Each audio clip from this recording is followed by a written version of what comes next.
अनंतकोटी ब्रह्मांड नायक राजाधिराज योगीराज सद्गुरु श्री स्वामी समर्थ। नमस्कार स्वामी, साष्टांग नमस्कार। नमस्कार नाना सदैव नमस्कार। नमस्कार नानी सहर्ष नमस्कार। नमस्कार स्वामी सहस्त्र नमस्कार। आज 1 जुलै 2026च्या सांघिक प्रार्थनेला आपण जमलेलो आहोत। श्री स्वामी समर्थांचे कृपाशीर्वाद घेण्यासाठी आपण जमलेलो आहोत। श्री महाराजांचे आपण निस्सीम भक्त आहोत। अनंत माझे अपराध देवा, घालो निपोटी पदी ठाव द्यावा। कृपे वाचुनी जन्म हा व्यर्थ आता, नमस्कार साष्टांग स्वामी समर्था। अशी प्रार्थना करण्यासाठी, अशी विनंती करण्यासाठी आपण सर्वजण जमलेलो आहोत। परमपूज्य नानांनी श्री स्वामी समर्थांवर विविध काव्य केले। या काव्यातील काही काव्य आपण या प्रार्थनेमध्ये घेतलेली आहेत। काव्यांमधून नानांनी काय दाखवलं तर स्वामींच्या रूपाचं वर्णन केलेलं आहे, स्वामींच्या कार्याचं वर्णन केलेलं आहे, स्वामींकडे काय मागणी करायची याचं वर्णन आहे, आणि त्याचप्रमाणे श्री स्वामी समर्थांचं कार्य म्हणजे काय, त्याच्यासाठी आपण काय करायचं, हे सर्व विचार या काव्यामध्ये गुंफलेले आहेत। अनेक संतांनी आपलं जे इष्ट दैवत आहे त्या दैवताचं गुणगान गाताना त्या दैवताच्या रूपाचं वर्णन केलेलं आहे। तुकाराम महाराज म्हणतात, सुंदर ते ध्यान उभे विटेवरी, करकटावरी ठेवूनिया। तसेच नानांनी स्वामींचं वर्णन करताना म्हटले, शिरीटोपद्याच्या असे रेशमाचा, माणिक रत्ना सवे मोतिकांचा।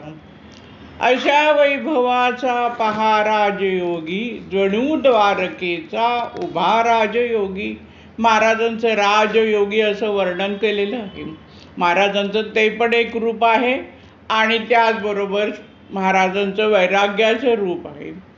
कटी लंगोटी हे असे एक वस्त्र, जुजे अंबराचे असे दिव्य वस्त्र।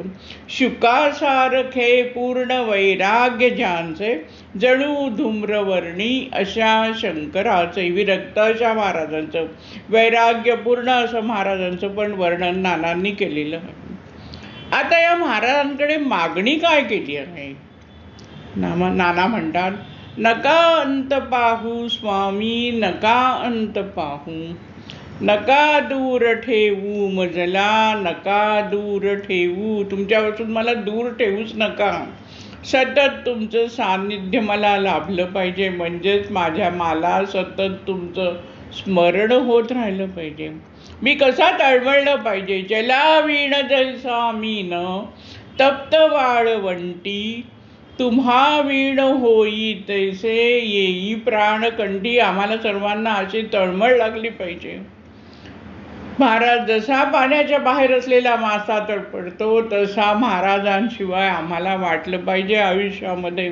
अशा प्रकारचे भाव नानांनी, विचार नानांनी आपल्या समोर ठेवलेले आहे। आता मागणं काय मागायचं आहे महाराजांकडे? धर्माचरणे पावन व्हावे सदा असो सन्मती, सत्कर्माचा यज्ञ घडावा झिजवून ही यष्टी। सन्मार्गाने सदैव न्यावे घेऊन मज हाती, सगुण रूपाने येऊन स्वामी स्वीकारा आरती घ्या। मी तुमची आरती करतोय, तुम्ही या प्रत्यक्ष मला दर्शन द्या अशी तळमळ आहे। आणि काय करून घ्या? धर्माचरणे पावन व्हावे सदा असो सन्मती। माझ्याकडून चांगलं आचरण करू दे, माझी बुद्धी चांगली राहू दे, आणि तुम्ही मला तुमचा हात धरून मला न्या तुमच्या बरोबर। आणखीन महाराजांनी, नानांनी म्हटलेलं आहे, अगाध महिमा अगाध आहे स्वामी तव शक्ती। तुमचा महिमा अगाध आहे, मी जाणू शकत नाही, शक्तीही जाणू शकत नाही। सगुण रूपाने येऊन स्वामी स्वीकारा आरती। स्वामी म्हणतायत, नाना म्हणतायत स्वामींना की तुम्ही साक्षात माझ्या समोर उभे राहा, तुमचं सगुण रूपातलं दर्शन मला होऊ दे, अशा प्रकारची मागणी महाराजांकडे करायची, दुसरं काही मागायची गरज नाही. अगाध महिमा अगाध आहे स्वामी तव शक्ती, अफाट आहे स्वामी समर्थांची शक्ती. आपण एकदा त्यांना शरण गेलो तर त्यांच्याकडे काय मागायची गरजच पडत नाही. ते सर्व जाणतात आपल्याला काय द्यायचंय आणि आपल्याकडून काय करून घ्यायचंय. आपल्या सर्वांना माहितीच आहे की आपण जे काही कर्मभोग घेऊन, प्रारब्ध घेऊन जन्माला आलेलो आहोत आणि या जन्मामध्ये आपण जे काय पुण्यकर्म केलं आहे त्यानुसार आपला वर्तमान काळ चालू असतो आणि त्याप्रमाणे वर्तमान काळातल्या ज्या सगळ्या गोष्टी आहेत त्याप्रमाणे भविष्यकाळ घडतो. आणि म्हणून महाराजांच्या चरणाशी गेल्यानंतर आपण चांगल्याच मार्गाने जाणार आणि आपल्याकडून पुण्यकर्मच घडणार हे सत्य आहे. पण काय घेऊन आलेलो आहोत आपण आणि त्यानुसार या जीवनामध्ये आपल्याला महाराज काय देऊ शकतात हे सर्व जाणून महाराज आपलं भविष्य घडवतात. आणि म्हणून महाराजांकडे मागायची गरजच नाही. मागायचंय तर सद्बुद्धी मागायची, सत्कर्माचा यज्ञ हातून घडावा असं मागायचंय. आणि कार्य काय करायचंय महाराजांचं, नभावे दुनी पैल नेऊया स्वामींचा जयकार, सकल जनांच्या कल्याणाचे स्वप्न करू साकार. केवढं मोठं स्वप्न आहे. आम्ही स्वप्न शुल्लक रंगवतो, गाडी मिळू दे, बंगला मिळू दे, कामुक मिळू दे, मान मिळू दे, सन्मान मिळू दे, पैसा मिळू दे. नाना काय म्हणतात की महाराजांकडे काय मागायचं आहे, महाराजांचं कार्य म्हणजे काय करायचं आहे, सकल जनांच्या कल्याणाचे स्वप्न करू साकार. आपल्याप्रमाणेच मी तर सुखी आहेच, जो जो स्वामींचा भक्त आहे तो सुखीच असला पाहिजे. जे काय जीवनातलं दुःख थोडंफार आहे ते दुःख जाणवणारच नाहीत माणसाला जर नितांत भक्ती असली तर. आणि हा माझा स्वतःचा अनुभव मी म्हणेन की दुःख येत नाही असं नाही, पण दुःखाची तीव्रता महाराज आपल्याला लावू देत नाही. ज्याप्रमाणे उन्हातून तुम्ही जाताय पण डोक्यावर छत्री आहे तर तुम्हाला उन्हाचा त्रास कमी होतो, ऊन जाणवत नाही. त्याचप्रमाणे स्वामींचं कृपाछत्र तुमच्या डोक्यावर जर असेल तर तुम्हाला असलेल्या त्रासाचा, संकटाचा तुझा त्रास होत नाही. आणि संकट महाराज लीलया दूर करतात. त्याच्यासाठी पाहिजे महाराजांवर नितांत श्रद्धा. आणि ही श्रद्धा वाढवण्यासाठी नानांनी हा स्वामी समर्थ परिवार स्थापन केला आहे. आपल्याला मिळालेला आहे आनंद तो आपल्याला अनेकांनाही द्यायचा आहे, आपल्यापुरताच ठेवायचा नाहीये. जे काही ज्ञान नानांनी दिलंय त्यांच्या विचारातून, काव्यातून, प्रवचनातून जे काय ज्ञान आपल्याला दिलं आहे, आपली जी काय आध्यात्मिक प्रगती नानांनी करून घेतलेली आहे त्यातून आपण सर्व आनंदी झालेलो आहोत. आपला हा जो आनंद आहे हा आनंद अनेकांना मिळावा यासाठी आपण प्रयत्नशील राहायचं आहे. आणि ही खरी स्वामींची भक्ती नानांना अभिप्रेत आहे. एका ठिकाणी नानांनी म्हटलं आहे, पंचभूते तव चरणी किंकर.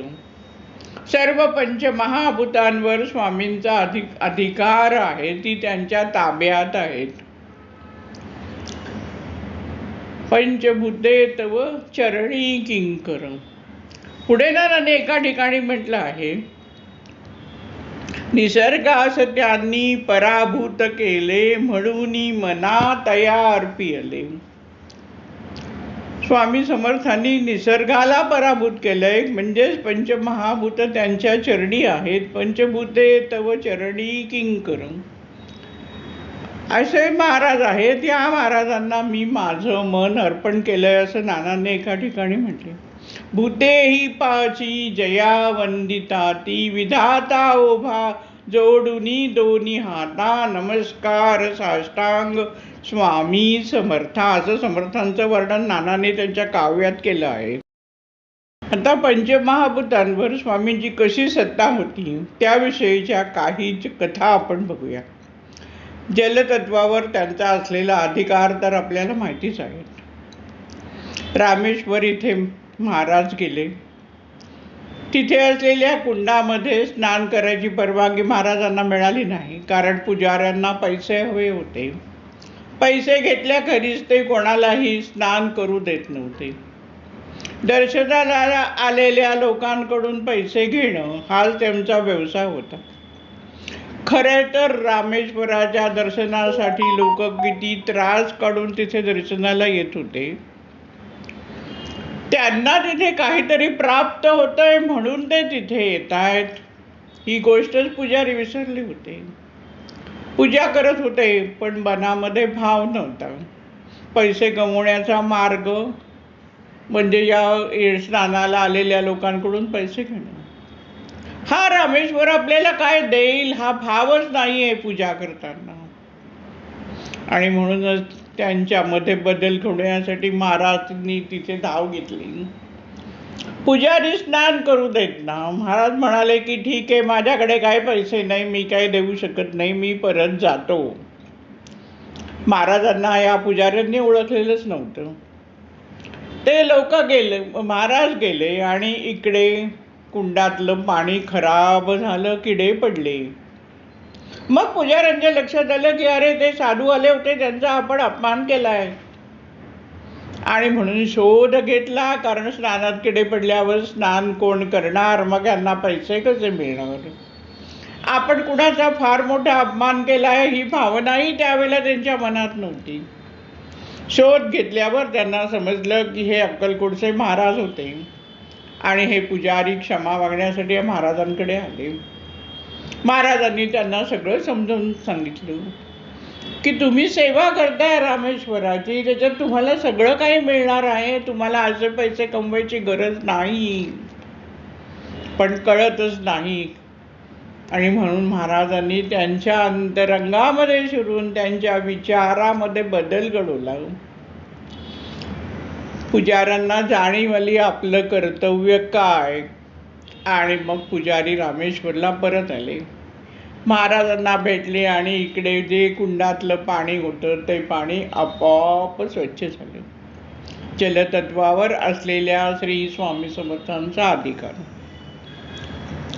आता दुसरी कथा आहे ती त्रिविक्रम सरोवराची. तिकडे पण तसंच होतं की ते कोणाला स्नान करायला द्यायचे नाही पैसे घेतल्याखेरीज. यावेळेला महाराजांनी काय केलं की ठीक आहे, स्नान करू देत नाही, तर ते सरोवराच्या मध्यभागी जाऊन पद्मासन घालून बसले.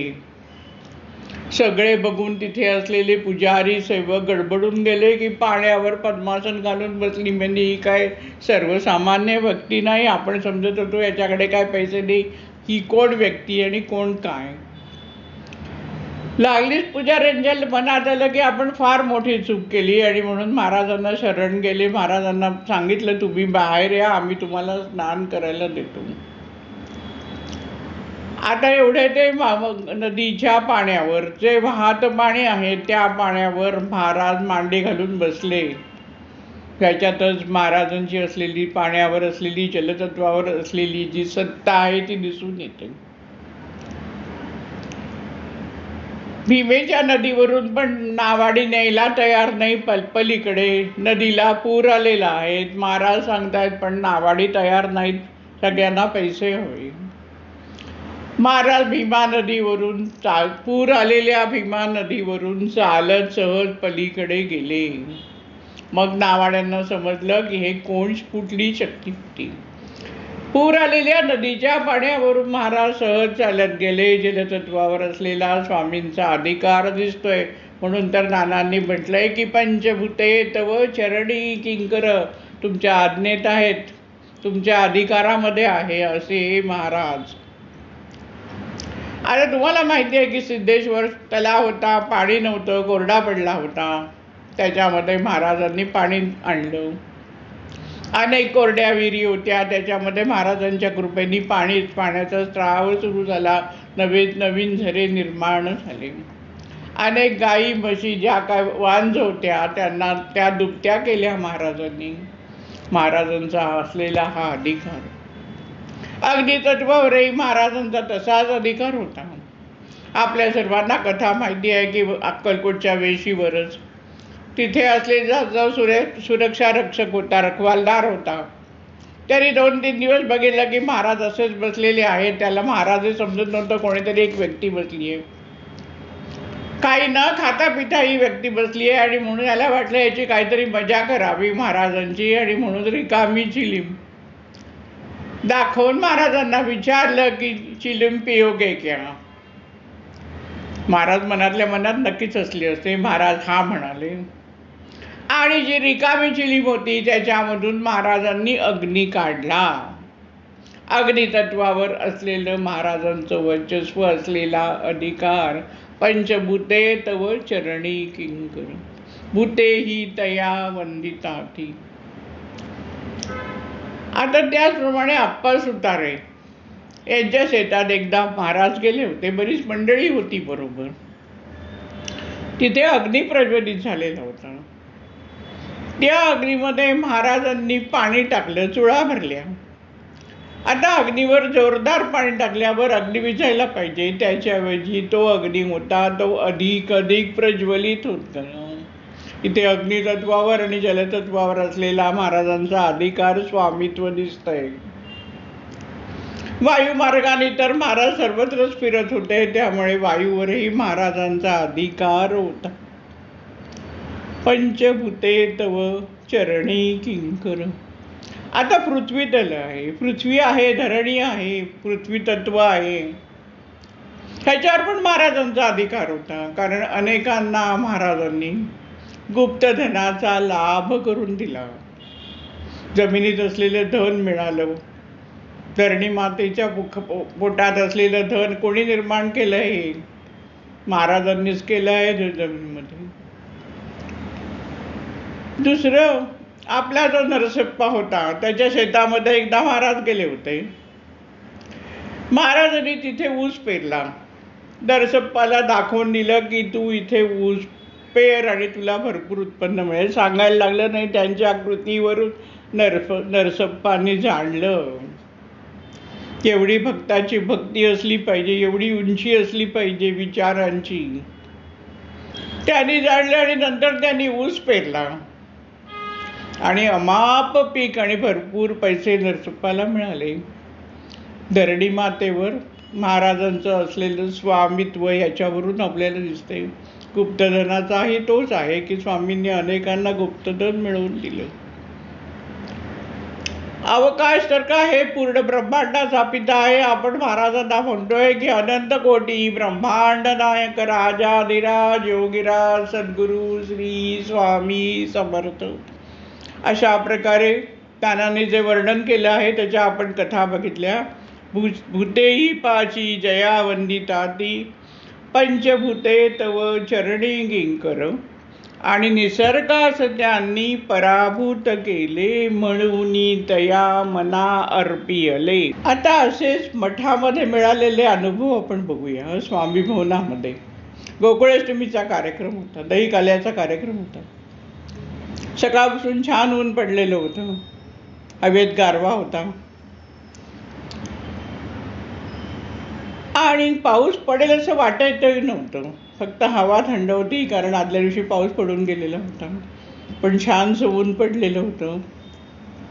आणि अचानक 11:30 पावणे-12च्या सुमारामध्ये काळोख झाला आणि आता कुठच्याही क्षणाला पाऊस पडू शकतो असं वाटू लागलं. सर्वांच्या चेहऱ्यावर थोडी चिंता दिसली. मलाही वाटायला लागलं जर आता पाऊस आला तर नेमका आपण नैवेद्य दाखवणार, सर्वांना प्रसाद देणार, त्यावेळेला जर पाऊस पडला तर सगळी गडबड होणार. आणि असं वाटत होतं की निदान 4-5 तास तरी पाऊस पडायला नको, महाराजांनी तेवढं करावं असा भाव प्रत्येकाच्या मनात आला असेल. माझ्याही मनात असाच विचार आलेला होता. आणि मनोमनी मनातल्या मनात महाराजांना माझी प्रार्थना चालू होती की महाराज तुम्ही सांभाळून घेणार आहात, सर्व तुमच्यावर सोपवलं आहे, तुम्ही हा कार्यक्रम व्यवस्थित पार पाडून घेणारच. आणि खरोखरच आश्चर्य असं झालं की जरी अंधार झाला होता तरी थोड्याच वेळामध्ये, अर्ध्या-पाऊण तासामध्ये सगळे ढग पांगले आणि लख्ख सूर्यप्रकाश पडला. सगळा कार्यक्रम पूर्ण झाला आलेली सर्व मंडळी परतली. मठातलं बरंचसं काम झालं, आवराआवरी झाली, सगळं झालं आणि मग संध्याकाळी पाऊस आला. स्वामी पुण्यतिथीला आपण स्वामी भवनामध्ये पालखी काढतो.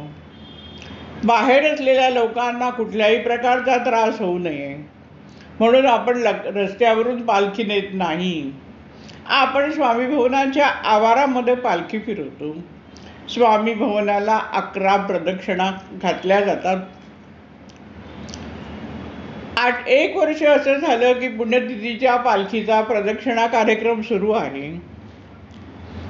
तसं म्हटलं तर चांगला उजेड होता, ऊन होतं, पाऊस येईल असं वाटतही नव्हतं. पण 8वी प्रदक्षिणा झाली आणि हळूच पावसाचे थेंब, जोरदार मोठे थेंब पडले. असं वाटलं की आता पाऊस पडणार की काय, आणि लोणावळ्याचा पाऊस म्हणजे एकदा पडायला लागल्यावर तो पाऊस तासभर पण थांबणार नाही. आता 2 प्रदक्षिणा 3 प्रदक्षिणाच राहिल्या आहेत, तेवढ्या पूर्ण व्हाव्यात आणि मगच पालखी मठामध्ये जाईल अशी प्रत्येकाच्या मनात इच्छा होती.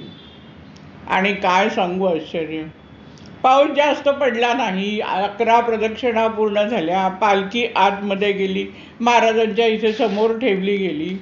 लोकांनी नंतर दर्शन घ्यायला सुरुवात केली आणि मग नंतर पाऊस आला. अगाध महिमा अगाध आहे स्वामी तव शक्ती. आता 3री कथा आहे, ती गमतीशीर आहे. भक्तासाठी महाराज काय काय करू शकतात. स्वामी जयंतीचा कार्यक्रम होता. दुपारच्या वेळेला आपण गाण्याचा कार्यक्रम ठेवला होता. नानांनी स्वामींवर केलेली जी विविध काव्य आहेत ती त्या महिलेला म्हणायला सांगितली होती. आणि त्याच्यामध्ये एक नानांनी जे केलेलं काव्य आहे, जगन्नाथपुरीच्या यात्रेला निघताना, दही द्या व हातावरी, वात्सल्य ते खरोखरी, मधुगंध त्याचा नित्य, दरवळो मार्गावरी, अशा प्रकारचं काव्य होतं. या महिलेला जेव्हा ही गोष्ट करायला सांगितली तेव्हा त्या महिलेने नंतर फोन करून आम्हाला अशी विनंती केली होती की नानांचं हे जे गाणं आहे, हे गाणं मला मठात म्हणायचं आहे. आपण बाहेर सभागृहामध्ये गायनाचा कार्यक्रम ठेवतो, कारण मठामध्ये लोकांची दर्शनाची गर्दी असते. आम्ही त्या महिला म्हटलं की महिलेला सांगितलं की अहो हे शक्य नाही आहे, तिथे गर्दी असते, आपण सगळा कार्यक्रम सभागृहामध्ये करतो, त्यामुळे हे गाणं पण तुम्ही सभागृहामध्येच म्हणायचं आहे. त्या महिलेची आंतरिक इच्छा खूपच असावी, कारण खरोखरच असं घडलं की सगळं झालं आणि हे शेवटचं गाणं ती म्हणणार, महिला म्हणणार, आणि त्या क्षणाला परत पाण्याचे टपोरे असे थेंब आले. आता ही सगळी वाद्य खराब होणार म्हणून भराभरा उचलून मठामध्ये गेले सर्वजण. आणि तिचं गाणं होईपर्यंत पाऊस पडत होता आणि तिचं गाणं स्वामींच्या मंदिरात झालं. स्वामी भवनाच्या आवारातच तिने ते गाणं म्हटलं गेलं. महाराजांनी आपल्या भक्ताची जी तळमळ आहे, ती तळमळ महाराज किती जाणतात हे त्याच्यातून घ्यायचं आहे. आता हा जो पाऊस आहे तो बरोबर त्यावेळेला आणणं ही पण सगळी महाराजांची लीला. आपल्या भक्तासाठी महाराज अशी धाव घेतात आणि निसर्गास त्यांनी पराभूत केले, म्हणून तया मना अर्पिले. आता विषयच निघाला आहे म्हणून एक कथा आणि मला मिळालेला अनुभव सांगण्याचा मोह होतो. सांगण्यामध्ये महाराजांची महान शक्तीविषयीच वर्णन करण्याचा हेतू आहे. आपणा सर्वांना माहिती आहे की रामकृष्ण परमहंसांचे महेंद्रनाथ गुप्ता नावाचे एक शिष्योत्तम होते. त्यांनी अनेक वेळेला महाराजांना विचारले की मी काय सेवा करू, मी काय सेवा करू, मी काय सेवा करू. एक दिवस महाराज त्यांना म्हणाले की असं करा, माझ्यासाठी 3 आवळे घेऊन या.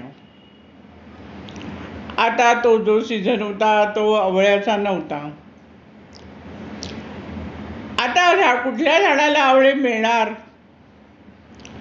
पण महेंद्रदास गुप्ता यांची महाराज रामकृष्ण परमहंसांवर नितांत श्रद्धा होती आणि हे गुरुनी सांगितलंय, त्यामुळे गुरुसाठी शोध घ्यायचा. कसे मिळणार असा उलटा प्रश्न विचारला नाही त्यांनी रामकृष्ण परमहंसांना की अहो तुम्ही काय सांगता, आत्ता तर काय आवळे मिळू शकत नाहीत. गुरुनी सांगितलं आणि म्हणून शोध घेण्यासाठी बाहेर पडले. 3 दिवस फिरत राहिले आणि अखेर खरोखरच त्यांना एका झाडावर 3 आवळे मिळाले आणि ते घेऊन त्यांनी रामकृष्ण परमहंसांना अर्पण केले. आता हे झाडावर आवळे निर्माण झाले, ते कोणी निर्माण केले?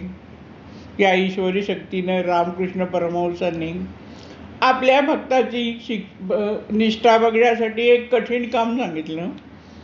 पण तो प्रश्नही रामकृष्ण परमहंसांनी सोडवून टाकला की बरोबर त्याला ते 3 आवळे दिसले आणि मिळाले. आता या कथेशी जुळेल असा एक छोटासा अनुभव मला मिळाला आहे. मगाशी म्हटल्याप्रमाणे महाराजांची जी अगाध शक्ती आहे आणि महाराज काय काय करू शकतात हे ऐकायला कोणालाही नक्कीच आवडेल, म्हणून मग अनुभव सांगते की 1 वर्ष आंब्यांचा सीझन संपला आणि असं ऑक्टोबर महिना आला आणि मी सहज बोलता बोलता माझ्या यजमानांना म्हटलं की आता काय आंबे मार्चपर्यंत मिळणार नाहीत, मार्चच्या अखेरीपर्यंत काय आंबे खायला मिळणार नाहीत. आणि गंमत अशी झाली की ही गोष्ट गुरुवारची असेल. रविवारी मी स्वामी भवनात गेले आणि मी असं म्हटलं ही गोष्ट मी विसरून पण गेले होते. रविवारी मी स्वामी भवनात गेले आणि स्वामींचं दर्शन घ्यायला गेले तर तिथे समोर मला 2 आंबे दिसले. महिना ऑक्टोबर होता. ऑक्टोबर महिन्यामध्ये तिथे कोणी 2 आंबे आणून ठेवले. अगाध महिमा, अगाध आहे स्वामी तव शक्ती. सांगायचा हेतू हाच आहे की महाराजांची भक्ती करतात त्या माणसांनी कधी दुःख करू नये, काहीतरी मागणं महाराजांकडे करत राहू नये. महाराज सगळं जाणतात आणि सहजरित्या तुम्हाला ते देऊ शकतात.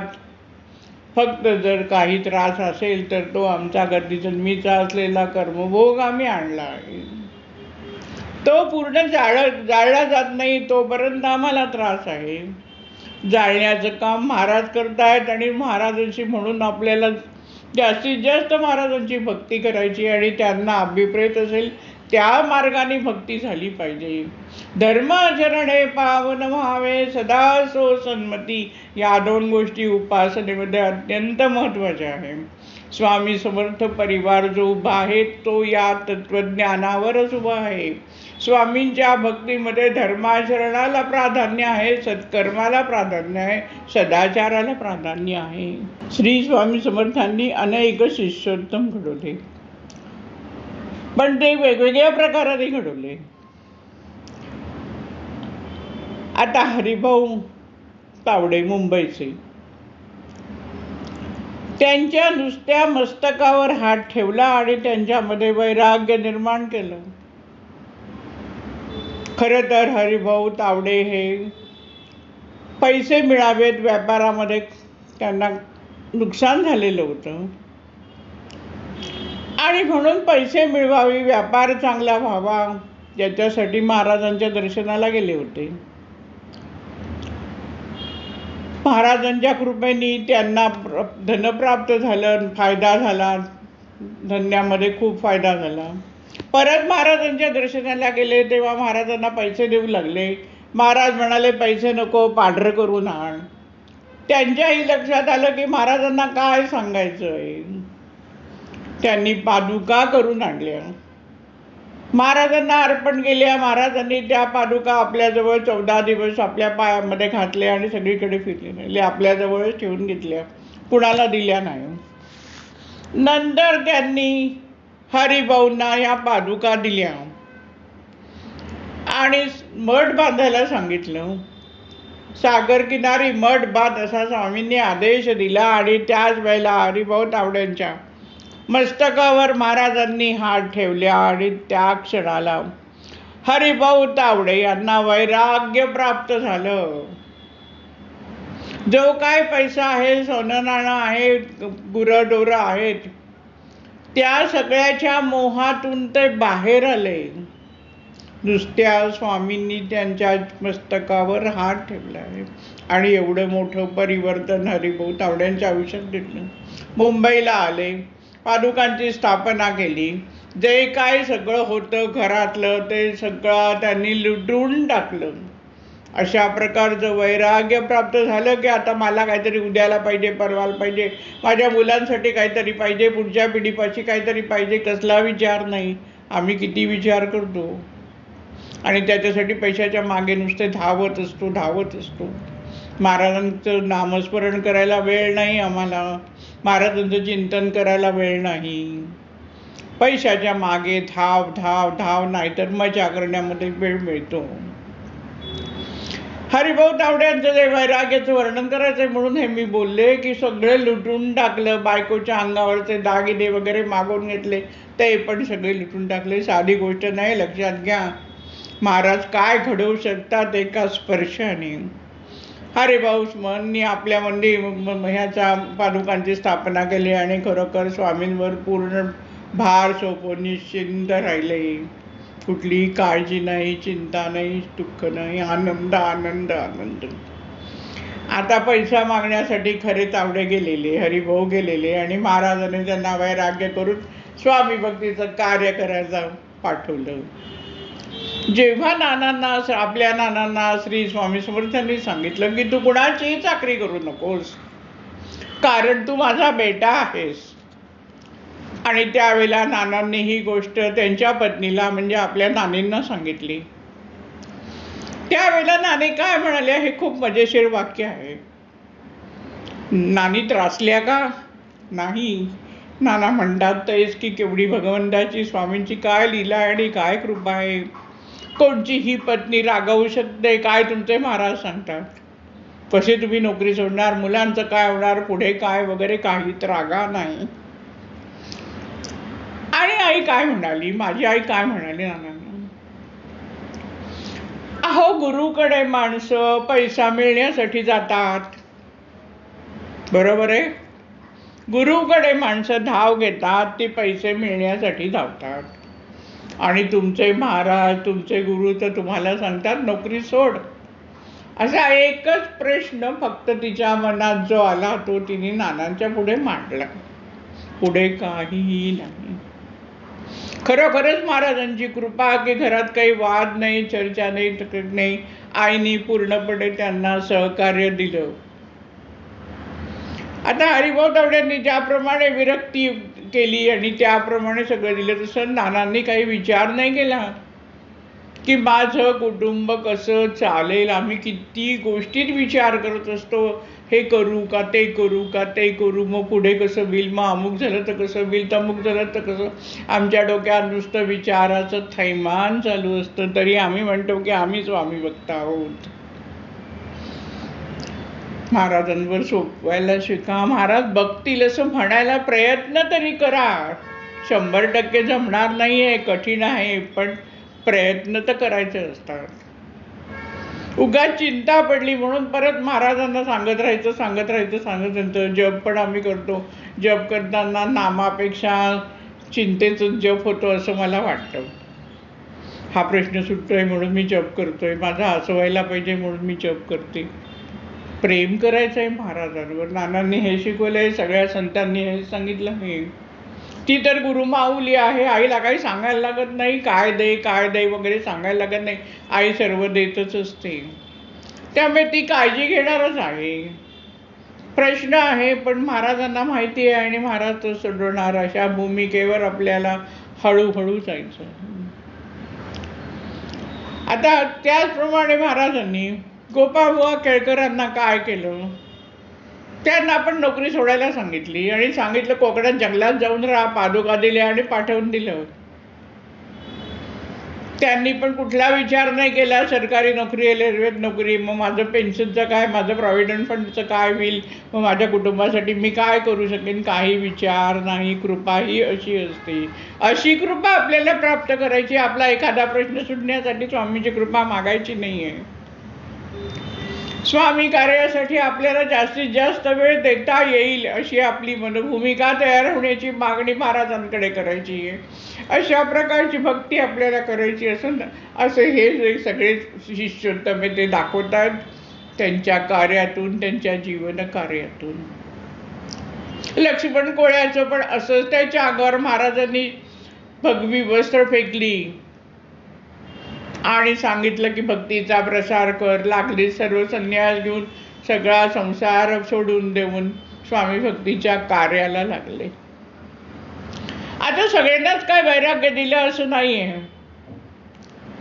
आता महारुद्र देशपांडे, केचे, त्यांना महाराजांनी पैसे दिले, भरपूर पैसे दिले, मठ बांधायला पैसे दिले, धनप्राप्ती करून दिली, मठ बांधून घेतला आणि स्वामी कार्य करून घेतलं. त्याला नाही सोडायला सांगितले. असे पण आहे की संसार करून पण पूर्णपणे स्वामींचं कार्य करणारे असे शिष्योत्तम पण महाराजांनी घडवले, ज्याला जे पोषक आहे. आता बाळप्पाला पण महाराजांनी काय केलं, भरपूर वैभव होतं बाळप्पाकडे. स्वप्नात 3-3 वेळा पंचपक्वान्नांचं ताट दाखवलं महाराजांनी आणि कसं त्यांना खेचून अक्कलकोटला आणलंय बाळप्पांना आणि सेवा करायला ठेवलं. मनापासून सेवा केली. आता सेवा करायला का ठेवलं, कारण पुढे मोठं महान कार्य करून घ्यायचं होतं आणि महान पद त्यांना महाराजांना द्यायचं होतं बाळप्पाला. आणि म्हणून महाराजांनी नंतर पादुका देऊन त्यांना मठाची स्थापना अक्कलकोटमध्येच करायला लावली. असं नाही तू कुठेतरी जा आणि मठ स्थाप, असं नाही सांगितलं. आपल्याजवळच होते, आपली सेवा करत होते, आपल्याजवळच त्याला मठ स्थापन करायची आणि तो गुरु मंदिर अक्कलकोटचं. मठाची बाळप्पांकडूनही पादुका दिल्या आणि मठाची स्थापना करून घेतली. एवढं मोठं पद महाराजांनी त्यांना दिलेलं आहे. असे महाराजांचे जे शिष्योत्तम आहे त्या सर्वांनी त्यांचं पूर्ण आयुष्य भक्ती मार्गाचा प्रसार करण्यासाठी दिलं. आता मगाशी म्हटल्याप्रमाणे काही जणांना वैराग्य दिलं, काही जणांना संसारात राहून भक्ती मार्गाचं कार्य त्यांच्याकडून करून घेतलं आणि संसाराची जी काय जबाबदारी होती पण ती सगळी महाराजांनी लीलया सोडवत गेले सगळे प्रश्न. ते आयुष्य बी जगले. म्हणून मी सांगते की पूर्ण महाराजांना शरण जाणं म्हणजे काय हे या शिष्योत्तमाच्या जीवनातून आपण बघायचंय. एक नुसती गोष्ट वाचायची नाही, यांनी हा मठ स्थापला, त्यांनी ते केलं, त्यांनी ते केलं नाही. ते जीवन कसे जगले, महाराजांचा आदेश होता त्या आदेशाचं पालन कसं केलं आणि त्यानुसार आपण आपल्या आयुष्यामध्ये कशी प्रगती करायची, हा अभ्यास या स्वामी भक्तीमध्ये आपल्याकडून झाला पाहिजे. आता परमेश्वराची भक्ती वेगवेगळ्या मार्गाने करू शकतो. त्याच्यातलं नामस्मरण हा एक प्रकार आहे. आता नामस्मरण कसं झालं पाहिजे हे बघण्यापूर्वी नाना सांगत असेल त्यातली एक कथा आपण बघूया. एक शेतकरी होता, तो नानांकडे आला, नानांना प्रवासात भेटला आणि म्हणाला की मी रोज देवाचं विठ्ठलाचं स्मरण करतो, नामस्मरण करतो. मी मंदिरात जाऊन बसतो, सकाळपासून दिवसभर रात्रीपर्यंत मी तिथे मंदिरात असतो आणि अखंड मी विठ्ठलाचं नाम घेत असतो. तरी पण मला घरी गेल्यानंतर माझी बायको माझ्यावर रागवलेलीच असते, माझी मुलं चिडलेली असतात, पैशावरून वाद चाललेले असतात, मुलांचा हट्ट चालू असतो. मी एवढं नामस्मरण करतो तरी मी सुखी का नाही. तसं बघायला गेलं तर शेतकऱ्याचा प्रश्न बरोबर होता. नानाने त्याला विचारलं, पण तुझा नेहमीचा जो रोजचा खर्च आहे घराचा तो तू कसा भागवतोस. तो म्हणाला, माझ्याकडे 200 एकर जमीन होती, मी मधून थोडी थोडी जमीन विकतो. आतापर्यंत मी 100 एकर जमीन विकली आणि माझं हे कुटुंब चालवतोय. नाना त्याला म्हणाले, तू विठ्ठलाचं नामस्मरण करून मंदिरात बसतोस, तुझी कोरडी उपासना होते. त्याला काही लक्षात नाही आलं. नाना म्हणाले, तुला ही जमीन दिली ती कशासाठी दिली आहे. परमेश्वराने ही जमीन कशासाठी दिली आहे. शेतामध्ये पीक घे, धान्य येईल, समाजाला त्याचा उपयोग होईल, धरणी मातेला द्यायचंय, त्यातून उत्पन्न हवंय, निर्मिती करायची आहे धरणी मातेला सगळी, आणि म्हणून तुला जमीन दिली आहे. मग आता नामस्मरण कसं होणार. त्याच वेळेला नानाने त्याला सांगितलं, हे काम आहे, हे परमेश्वराने दिलेलं काम आहे आणि हे तू परमेश्वरासाठीच करतोयस, या विठ्ठलासाठीच करतो आहेस, समाजासाठी करतो आहेस. असा भाव ठेवून पदोपदी तुला विठ्ठलाचं स्मरण झालं पाहिजे. तिथे अहंकार नको की ही माझी 100 एकर शेती आणि मी शेती करतोय आणि मला एवढंच धान्य मिळालं आहे आणि मला एवढे पैसे मिळणार आहेत. हा भाव तिथे नको. भाव एवढाच पाहिजे की परमेश्वराने मला हे काम दिलंय, परमेश्वराचंच काम मी करतो आहे आणि यातूनच तुझं काम करता करता जेवढंच वेळा तुझ्या मुखामध्ये नाव येईल विठ्ठलाचं, ते खरं नामस्मरण होईल. आणि ही गोष्ट खरी आहे. भगवद्गीतेमध्ये श्रीकृष्णाने अर्जुनाला तेच सांगितलंय की कर्म करत राहायचंय. ईश्वराने प्रत्येकाला एक कर्म नेमून दिलं आहे, पहिलं लक्षात घ्या. आपण जन्माला येतो तर आपल्या जन्माबरोबर there is a life mission. प्रत्येकाला एक काम आहे आणि प्रत्येक व्यक्ती तेवढीच महत्त्वपूर्ण आहे, हे लक्षात घ्यायचं आहे.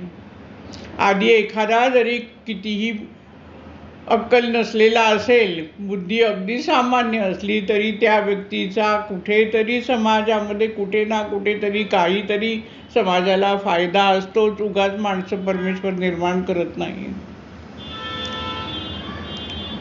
आणि म्हणून परमेश्वराने प्रत्येकाला एक काम नेमून दिलेलं आहे आणि त्यानुसार आपण ते करायचं असतं. तर ईश्वराचं कार्य समजूनच करायचं आहे. आता नोकरीमध्ये अनेक लोकांना त्रासच वाटतो. नोकरीत सुखी आहे असे म्हणणारे फार कमी. आणि त्या फार कमीमध्ये मी आहे की मला नोकरी कधीच त्रासाची वाटली नाही. आनंद घ्यायला शिकलं पाहिजे माणसाने.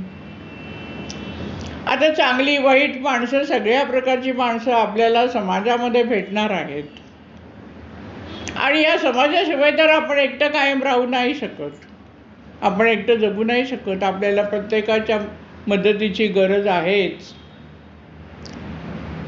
आणि म्हणून जे काय काम करतायत, जी काय आजूबाजूची माणसं आहेत, त्यांच्याबरोबर आपण थोडं जुळून घेण्याचा प्रयत्न करायचा आहे. काही गोष्टी दुर्लक्षित करायच्या. सगळ्याच गोष्टी मनासारख्या घडणार आहेत असं नाही आहे. कारण आपल्याला हवा आहे, हा जो आपला विचार आहे तो तरी किती योग्य आहे आपल्याला कुठे समजतंय. पण आम्हाला वाटतं आम्हाला खूप समजतं आणि तिथेच आम्ही दुःखी होतो. नोकरी त्रास आहे, वरचा ऑफिसर त्रास देणार असं तुमची भावना आणि त्यामुळे नोकरी आपली करायची, पैसे मिळतात म्हणून करायची आणि कंटाळवाणं होऊन नोकरी करायची. असा प्रकार अनेक ठिकाणी दिसून येतो. हे अत्यंत चुकीचं आहे.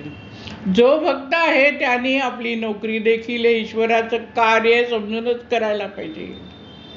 स्वामी समर्थांनी हे काम मला नेमून दिले, या कामासाठी माझा जन्म आहे आणि म्हणून मी हे काम मनापासून करीन. स्वामी समर्थांचं काम म्हणून मी हे काम करीन असा भाव तुमच्या हृदयात आणा. मग सगळी दुःख तुमची जातील, सगळे कष्ट तुमचे निघून जातील. स्वतः आनंद निर्माण करायचा असतो.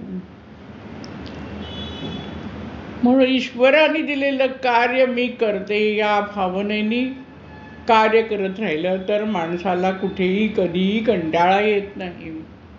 त्याला कधीही कामाचं ओझं वाटत नाही. तो सदा आनंदी असतो. नानाने मी म्हणायचे की मी सुखी माणसाचा सदरा घातला आहे आणि जो स्वतःला आम्ही सुखी आहे असं समजतो तोच भक्त महाराजांना निश्चित आवडणार. कारण महाराज म्हणतायत, भिवू नको, मी तुझ्या पाठीशी आहे. हम गया नाही जिंदा आहे महाराजांच्या मुखातून आलेले शब्द आहेत.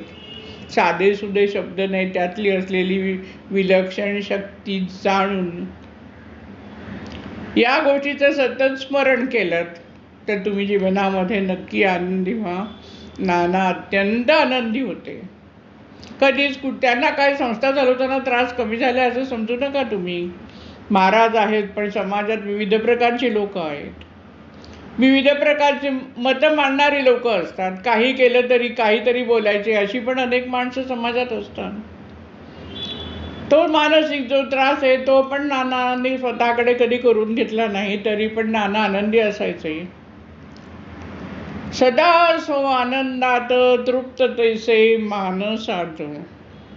अशी वृत्ती आपल्याला शिकायची आहे की जे काम करतो ते महाराजांचं काम आपण करतो आणि ते खरं नामस्मरण होईल. लक्षात घ्या. आता दुसऱ्या महिलेची एक कथा सांगते. खरोखरच माणसांना आयुष्यामध्ये किती वेगवेगळ्या प्रकारचे अनुभव येतात, चांगले वाईट सगळेच असतात. त्या महिला चांगल्या सुशिक्षित, भरपूर शिकलेल्या, वरच्या पदावर नोकरी करणाऱ्या सगळ्या होत्या. आयुष्यात एक फार मोठा गंभीर प्रश्न निर्माण झाला. प्रश्न गंभीरच होता. त्या एका गुरुकडे गेल्या. गुरुनी त्यांना सांगितलं, काय पैसे वगैरे घेतात ते घेतले. नंतर गुरुनी सांगितलं की आता तुम्ही वर्षभर हा एक जप करायचा आहे आणि तो जप अखंड करायचा आहे आणि तुमचा प्रश्न सुटेल. या महिलेने जप म्हणायला सुरुवात केली. घरातलं काम आहे, ऑफिसचं काम आहे, जबाबदारीचं काम आहे, आता जप कसा करायचा असं टेन्शन येत तरी पण करायच्या. असा अनेक टेन्शन त्यांना सगळं असताना त्या बिचाऱ्या श्रद्धेने मधून जप करतात. प्रश्न काही सुटला नाही. आता परत त्या गुरुकडे जावं तर ते गुरु म्हणे परत भेटत नाहीत. मी तुम्हाला सांगते, ही सत्यकथा आहे, उगाच रचून सांगितलेली नाही. कारण त्यांना वेळ नाही परत भेटायला, दुसऱ्या माणसांचे प्रश्न सोडवायचे आहेत, त्यामुळे परत भेटत नाही. आता बिचाऱ्या खरंच श्रद्धावान होत्या आणि बिचाऱ्या फिरत फिरत आपल्या लोणावळ्यामध्ये नांगरगावच्या मठात समर्थांच्या दर्शनाला आल्या आणि मग त्या माझ्याकडे आल्या प्रश्न घेऊन. सगळी कथा त्यांनी सांगितली की असं असं झालंय सगळं. मी म्हटलं ठीक आहे. म्हणाले आता मी काय करू. मी म्हटलं आता तुम्ही विचारायला आलात म्हणून मी आता तुम्हाला विचारते की तुम्हाला हे नामस्मरण करायचंच असेल पुढे तर तुम्ही करत राहा. माझ्यामार्फत मात्र नानांनी जी उपासना दिली आहे ती उपासना मी तुम्हाला देईन. बाईंच्या मनात संभ्रम निर्माण झाला. म्हणाले अहो मग मी नामस्मरण नाही केलं तर चालेल का. मी म्हटलं चालेल, तसंही अखंड नामस्मरण तुमच्याकडनं कसं होतंय ते तुम्ही वर्षभर अनुभव घेतच आहात. मी उपासना देते, ती उपासना तुम्ही करा. तुमचा प्रश्न कसा सोडवायचा ते महाराज जाणतात. प्रश्न गंभीर आहे पण तो कसा हाताळायचा हे आपण ठरवायचं असतं महाराजांनी दिलेल्या शक्तीतून. महाराज त्याप्रमाणे आपल्याला प्रेरणा देतील की how to solve the problem. सगळं महाराजांवर सोपवायचं आहे. उपासना महाराजांची करायची. नानांनी दिलेली उपासना त्यांना श्रद्धेने करा सांगितलं. परत आल्या, म्हणाल्या अहो सुटेल ना प्रश्न, अहो सुटेल ना. म्हटलं प्रश्न सुटेल, कसा सोडवायचा आहे सगळं महाराजांकडे मी सोपवलेलं आहे. मी तुम्हाला फक्त मार्ग दाखवलेला आहे. करून घेणारे महाराज आहेत. तुम्हाला हवा अशाच पद्धतीने प्रश्न सुटेल असं नाही, पण तो तुम्ही मात्र प्रश्न ज्या पद्धतीने सुटेल त्या पद्धतीने तुम्ही केलात किंवा सुटला तर तुम्ही निश्चित सुखी होणार. एवढं मात्र मी तुम्हाला सांगते की तुम्हाला महाराज सुखी करणार. त्यामुळे हा प्रश्न महाराज जसा सोडवतील तसं त्यांच्याकडे द्यायचं आहे. तुम्ही महाराजांना गणित घालू सांगू नका, गणित घालून की हे तुम्ही असं सोडवा. महिलेला पटलं. परत 6 महिन्यांनी आल्या, म्हणाल्या कसं होईल. हळूहळू प्रश्न सुटत चाललेला होता. मग काही वेळेला माणसांना मार्गदर्शन करायची गरज असते की आता प्रश्नाच्या गुंता सुटत तुम्ही या टप्प्यावर येऊन पोचलेले आहात. तुम्हाला जसं हवंय तसाच प्रश्न सुटला तर त्याचे परिणाम काय होणार आहेत. कारण प्रश्नाचे परिणाम इतर नात्यातल्या लोकांवर पण होणार आहेत. तुमच्या अगदी जवळच्या नात्यातल्या व्यक्तीच्या याच्यावरही त्याचा परिणाम सुरू होऊ शकतोय.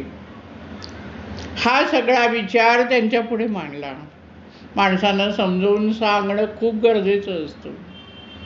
काही उदाहरणं दिली काही जणांची, वस्तुस्थिती समजावून सांगितली. पटत गेलं, हळूहळू पटत गेलं आणि नंतर प्रश्न जसा सुटेल त्यांना हवा होता तसा नाही सुटला, पण प्रश्न सुटला म्हणजे त्या चुकी झाल्या.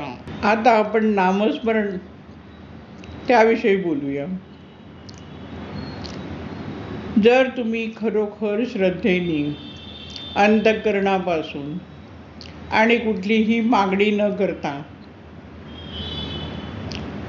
परमेश्वराचं रूप आठवलं, परमेश्वराचं गुणगान गायलं, परमेश्वराला कसं शरण जायचं आणि परमेश्वराची इच्छा काय अशा प्रकारचं चिंतन केलं तर तुम्हाला तुमचा परमेश्वर, तुमचा सद्गुरू तुमच्या आसपास आहे असं जाणवायला लागतं आणि ते खरं नामस्मरणाला सुरुवात. अनेक वेळेला नामस्मरण हे नुसतं यांत्रिक होतं. मगाशी म्हटल्याप्रमाणे जप म्हणायचा आणि एकीकडे काळजी म्हणायची, जप म्हणायचा, काळजीचा विचार आणायचा, नाव घ्यायचं, काळजी करायची. आता ज्याप्रमाणे लहान मुलाला त्याचे वडील मंदिरात घेऊन गेले की सांगतात तू नमस्कार कर, ते बालक नमस्कार करतं. त्याला काहीच कळत नव्हतं नमस्कार म्हणजे काय आणि आपण काय करतोय. तशीच गंमत आमची नामस्मरणात होते. आम्ही आपलं नाव घ्यायला सांगितलंय म्हणून नाव घेतो, तसं नाही होता कामा. सुरुवातीला हा टप्पा ठीक आहे, पण हळूहळू त्याच्यात प्रगती झाली पाहिजे. जसा जसा मुलगा मोठा होत जातो तसा त्याचा भाव बदलतो आणि मग तो जाणून नमस्कार करतो. तसं जाणून आमचा जप झाला पाहिजे. जपाच्या किती माळा ओढल्या हे महत्वाचं नाहीये, जपात किती लक्ष होतो आणि महाराज आपल्या आजूबाजूला आहेत, त्यांची जी निर्गुण शक्ती आहे ती इथे आहे ही जाणीव किती वेळा होते, किती मिनिटं होते, किती तास होते याच्यावर नामस्मरणाचा प्रभाव अवलंबून आहे, परिणाम त्याच्यावर अवलंबून असतो. आता भाव म्हणजे नामस्मरणामध्ये तुमचा भाव येणं खूप महत्वाचं आहे. म्हणून सुरुवातीला म्हटल्याप्रमाणे सद्गुरूच्या रूपाचं वर्णन, कारण तो सद्गुरू डोळ्यासमोर आणायचा आहे म्हणून त्याच्या रूपाचं वर्णन असतं. त्याची असलेली महान सत्ता, त्याची महानता, त्याची होणारी कृपा, या सर्वांच्या गोष्टी आठवून नामस्मरण झालं पाहिजे. तो मग भाव जो आहे तो अधिक वृद्धिंगत झालेला आहे. महाराज काहीतरी देतात म्हणून मी महाराजांचं नाव घेते अशी छोटीशी भक्ती नाही करायची आपल्याला. आता साधारण उदाहरण घ्या, तुम्ही तुमच्या घरामध्ये कोणीतरी महाराज आले आहेत, कोणीतरी सद्गुरू आहेत. ते येणार आहेत म्हटल्यानंतर तुम्ही सगळ्या घराची आवरावरी करता, स्वच्छता करता, डेकोरेशन करता, फुलं बिलं आणून सजवता, चांगले खाद्यपदार्थ बनवता, अनेकांना निमंत्रण करता आणि मग सद्गुरू येतात. तसं उपासनेला बसताना देखील आपल्याला हे सगळं करायचं आहे, मनाची शुद्धता करायची आहे, मी काय काय केलं याचा विचार करायचा आहे आणि मला परत कुठे जायचं याचा विचार करायचा आहे. आणि त्याचबरोबर आपल्याबरोबर अनेकांना बरोबर घ्यायचं आहे. या उपासनेमध्ये आपण करतोय त्याच्यामध्ये आपल्या सर्वांचं, आपले जवळ आपण ज्यांना जाणतो त्या सर्वांचं की सर्वांवर कृपा होऊ दे हा भाव इथे मनामध्ये यायला पाहिजे. आता सद्गुरू येऊन तुमच्या घरात बसले, एका विशिष्ट खुर्ची तुम्ही त्यांना ठेवली, त्या खुर्चीवर ते बसले, सगळी भक्त मंडळी भेटून गेली, सगळं झालं, सद्गुरू निघून गेले आहेत. आता ही खुर्ची रिकामी आहे तिथे.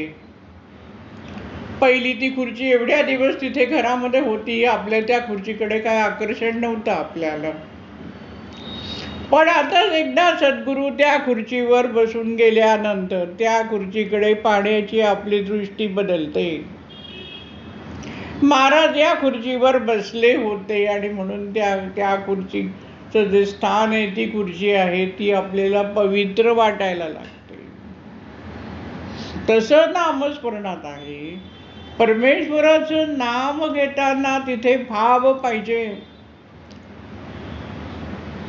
अनंत कोटी ब्रह्मांड नायकाचं रूप डोळ्यासमोर आणायचं आहे, त्यांची शक्ती जाणायची आहे, त्यांची कृपा जाणायची आहे आणि ही शक्तीच मला धरून नेणार आहे, हा विश्वास तिथे असायला पाहिजे. त्यांची कृपा होणारच आहे हा विश्वास पाहिजे. आणि या सर्व गोष्टींनी नामस्मरण करायचं आहे. मग महाराजांची कृपा होणारच. पण त्यासाठी सगळी मशागत करायला लागते. आणि मशागत म्हणूनच नित्य बाकीची रोजची पूजा अर्चा करायची कशासाठी करायची आहे? ही भावना वृद्धिंगत करण्यासाठी करायची आहे. हल्ली लोकांना वेळ नाही, पूजा करायला वेळ नाही, ताई काय केव्हा करणार, काय करणार असाच भाव मनामध्ये असतो. नकारात्मकच भूमिका आहे.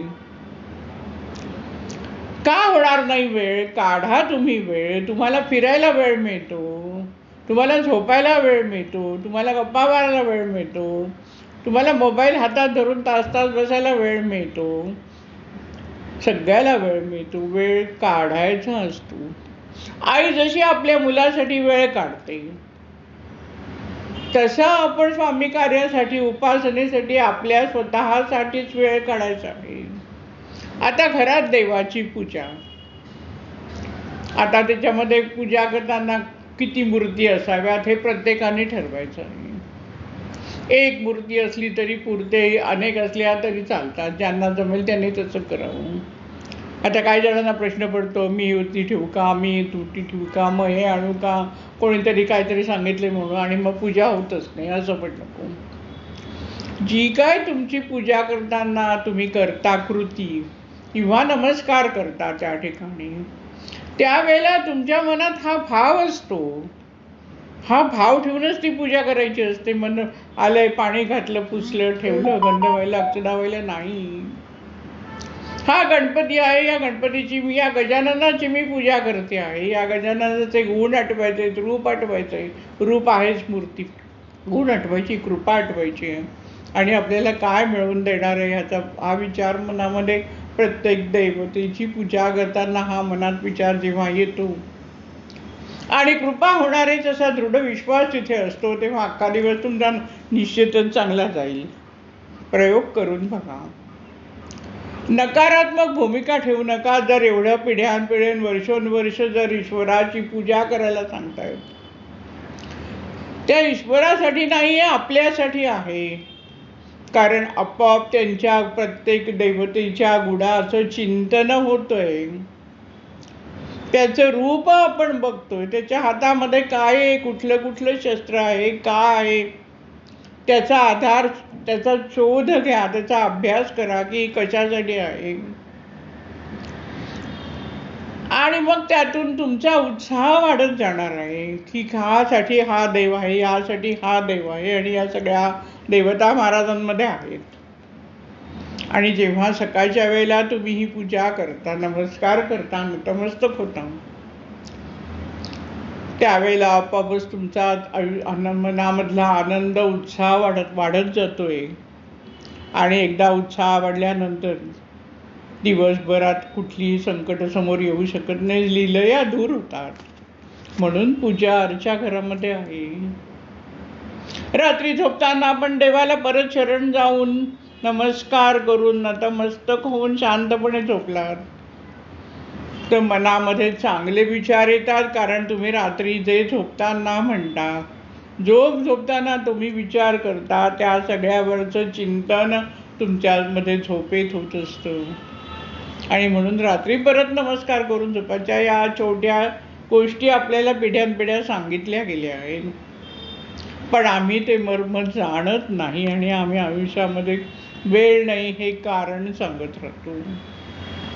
वेळ काढा. गुरुचं स्मरण नित्य होत राहणं गरजेचं आहे. कामापुरते महाराज असं राहू नका. तरी पण महाराज कृपा करतात, एवढे ते दयाळू आहेत, हा प्रश्नच नाही आहे. पण तुम्ही अंतःकरणापासून परमेश्वराचं स्मरण करत राहिलं तर तुमच्यावर केवढी मोठी कृपा होईल याचा विचार करा. आणि कृपा म्हणजे जीवन कशी आनंदाने भरून येईल. आणि तुम्हाला एवढा आनंद होईल जसा संतांना देवाच्या दर्शनाने आनंद मिळतोय, तो सगळ्यांना वाटत राहतात. एवढा आनंद होतो की सगळ्यांना वाटत राहतात. तसा आपल्याला जर आनंद मिळाला तर आपण आजूबाजूच्या असलेल्या सगळ्या वातावरणात येणाऱ्या लोकांना आनंदी करू शकतो. गोष्ट छोटीशी आहे, बीज एकदम छोटं आहे, पण ते श्रद्धेने लावलेलं आहे. त्याला उत्तम सूर्यप्रकाश मिळाला आहे, पाणी मिळालेलं आहे, योग्य हवा मिळालेली आहे, त्यातून रोपटं तयार होत आहे. अशा प्रकारे आपल्याला या भक्ती मार्गावर जायचं आहे आणि याच मार्गदर्शनाखालीच आपल्याला नानांनी आणलेलं आहे. आपण स्वतः जायचंय आणि आपल्याबरोबर मगाशी म्हटल्याप्रमाणे इतरांना घेऊन जायचंय. स्वतः आनंदी व्हा आणि इतरांना आनंदी करा. हाच महाराजांचा उपदेश आहे, हेच महाराजांचं कार्य आहे, हेच महाराजांना प्रत्येकाकडून हवं आहे.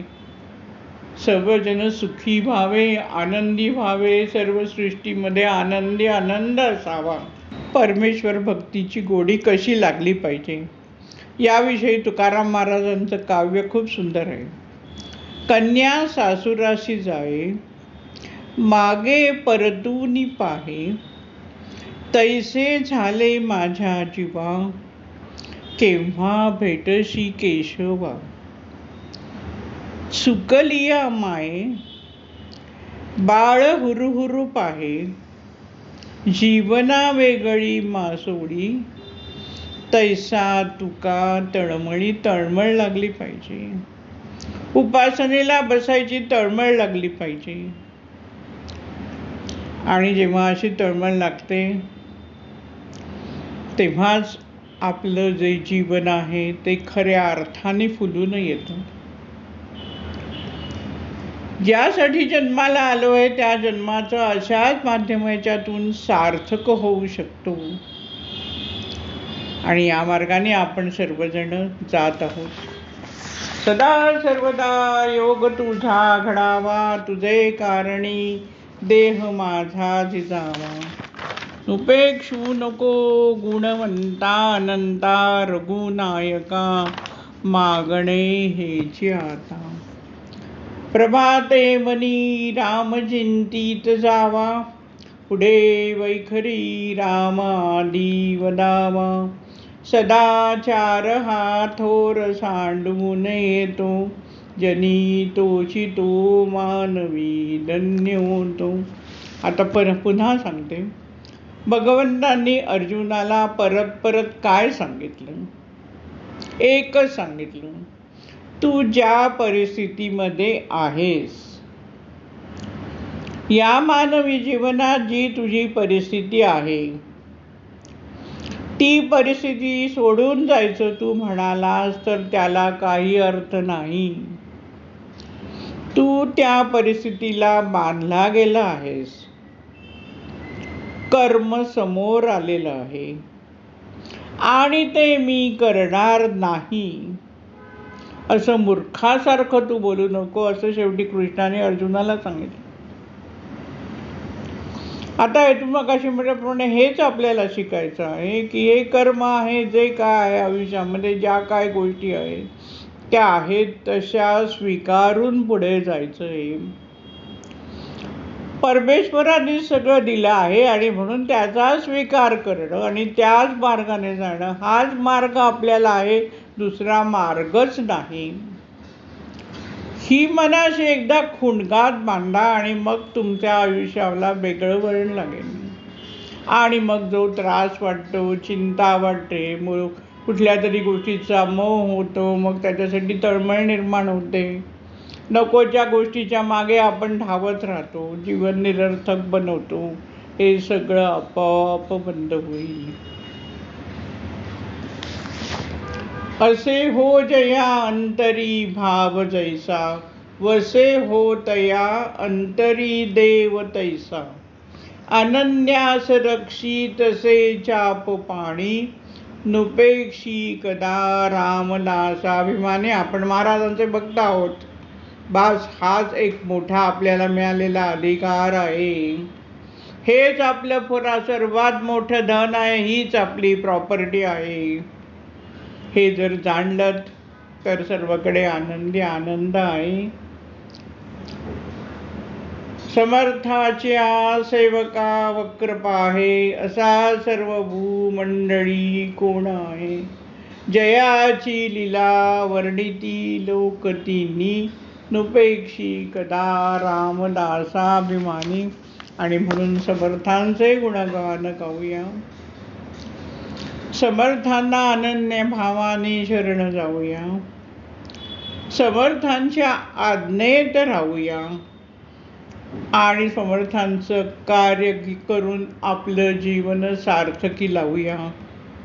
स्वामीं तव शरणं, स्वामीं तव शरणं, स्वामीं तव शरणं.